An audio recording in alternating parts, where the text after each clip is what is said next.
So hello guys and welcome back to my YouTube channel, and I often actually get this one question from all of you guys as which is actually the best bike for touring at the same time to do the daily commute. Both the things segments are totally different from each other, so उसमें कुछ relatable नहीं है, but then again you need to understand that कि कोई चीज़ें होती है जो कुछ बाइक में अच्छी हो सकती है. So if we talk about the commuter bike, lighter motorcycle, low on maintenance, high on mileage, more powerful engine, longer wheelbase, wider handlebar, a proper suspension setup, is the bike considered as the best bike for touring with a proper seating position. Now in today's video we'll find out how the Himalayan actually stands as a daily commute motorcycle with its ADV characteristics, and also if that actually benefits the rider in any way. So before I start with the video, in this video particularly I won't be talking about the specifications, power figures as okay this bike has this bhp of power. No, we won't be doing that. In today's video we'll talk about the rideability, the ride quality of the motorcycle.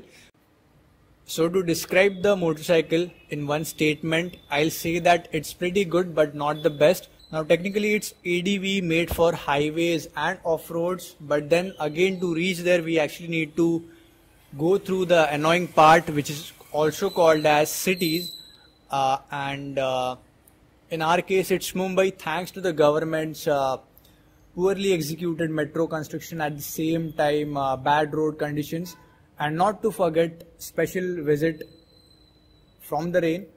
So I was actually able to test the full potentials of this motorcycle: the chassis, the tires, the brakes, the seat, the suspension, the engine and everything. So the first thing I really liked about this motorcycle is the suspension setup. So before I go there, I want to mention one thing. In this video you might hear the word traffic instead of traffic. So traffic is the next level of traffic. I won't get into the details, but just clearing few things before I start. So suspension with great travel and properly set suspension setup, I was actually able to glide through all the major potholes which you might experience if you are actually riding a daily commute motorcycle. So to be honest with you guys, I sometimes felt like I am the Aladdin using the carpet or chadai, whatever you call it, and just gliding through the potholes. Now brakes, people are saying that ABS should be there, but again ABS should be there if it's switchable, because again taking a ABS motorcycle and going off-road doesn't actually make any sense. So in my case, what I personally feel, guys, see, ABS is a safety feature and people should not actually be dependent on the feature.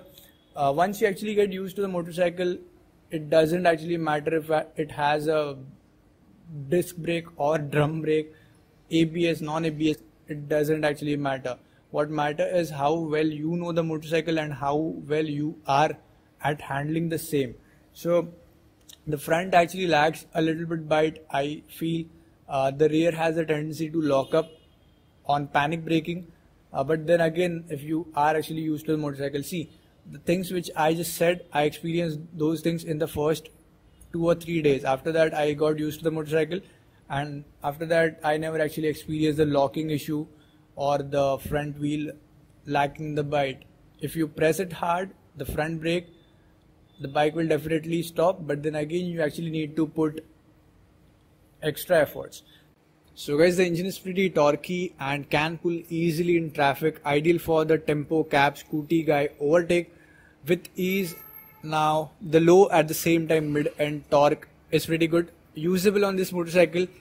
There is no top end power kind of thing in this particular motorcycle, so low end, mid end, that's the thing where you usually get more power, usable power from the engine. There is no actually need of frequent gear changes, so the torque is usable. It comes as early as 4250 rpm, which is pretty awesome if we talk about riding in city. The bike has oil cooled cum air cooled cooling setup. This setup actually works well in normal traffic but not in Mumbai traffic. The bike also has this engine temperature meter. Anything above 42 degrees Celsius is actually unbearable.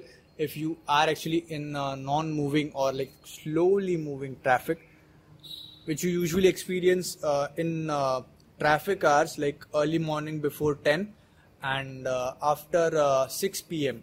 So don't actually even think of wearing shorts and riding this motorcycle in such riding situations.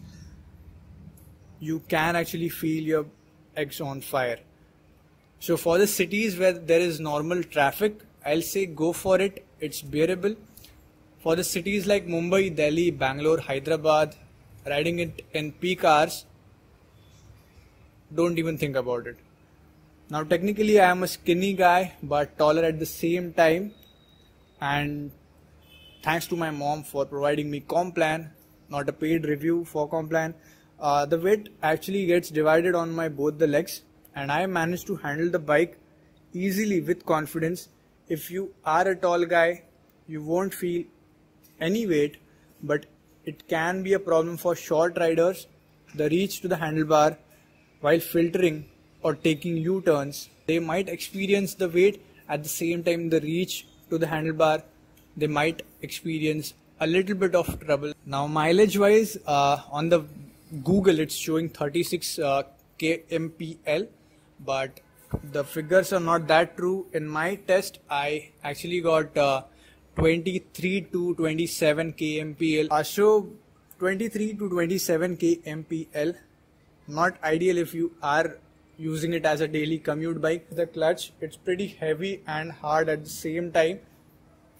You might experience pain in your index finger and middle finger in the first 2 days like I felt, but after that I actually got used to the clutch, and I can actually see muscles growing around my middle finger and index finger. So these were the things which I actually personally experienced. If we talk about the Himalayan, whether you should buy this bike as your daily commute motorcycle or no, if you ask me, I'll say buy it. There are quite a few reasons behind it. First we'll talk about the negatives, after that the positives. The engine heats up, but then again it's bearable. It's not that कि अरे यार तुम लोग मर जाओगे इतना engine heat up होता है. No, that's not the case. It's bearable. Secondly, I am the person who's like comfort को priority दूंगा मैं, rather the expenses, because the mileage figures are not that great for this bike. 23 to 27 kmpl in Mumbai traffic conditions. In other states, other cities, it might be different. If you ask me, I'll say yes for the city commute, just because the comfort level which this motorcycle has to offer in riding in bad roads. So that's pretty much it about today's vlog. I hope to see you guys in my next one. This is Ravitab signing off. Ride safe, and as always, don't be a squid, and thanks for watching.